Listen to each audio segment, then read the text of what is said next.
کیا تقدیر لوہے محفوظ پہ لکھی جا چکی ہے؟ تقدیر بدل سکتی ہے؟ جب کہا جاتا ہے کہ پتہ بھی اللہ کی مرضی کے بغیر نہیں ہلتا، تو پھر یہ تقدیر اور خیر شر اس کی کیا حقیقت ہے؟ تقدیر کے دو حصے ہیں، ایک وہ ہے کہ جو اللہ نے لکھ دی، اس میں کوئی تبدیلی نہیں کر سکتا۔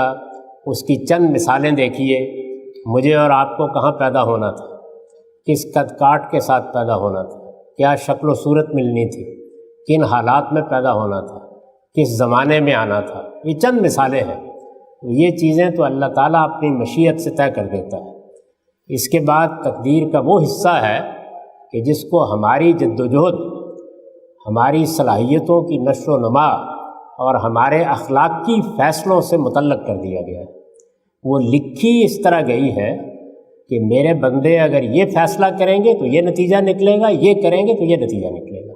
سادہ مثال سے سمجھ لیجئے کہ اگر کسی انسان کو 100 روپے دینے کا فیصلہ کیا گیا ہے اور یہ لکھ دیا گیا ہے کہ یہ اٹھے گا، اٹھ کر اپنے کلینک میں جائے گا تو مریض وہاں پہ کھڑا ہوگا اور 100 روپیہ فیس کا پیش کر دے گا، آپ اس کو حقیر نہ سمجھیے، کبھی 100 روپے کی بھی بڑی حیثیت ہے۔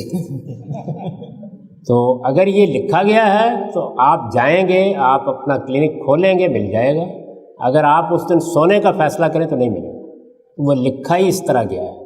تو تقدیر کے دو حصے ہیں، وہ جو بالکل طے ہے وہ تقدیر مبرم کہلاتی ہے، اور وہ چیزیں کہ جن کو اللہ نے میرے آپ کے فیصلوں کے ساتھ متعلق کیا ہے، یہ ہوگا تو اس کا یہ نتیجہ نکلے گا۔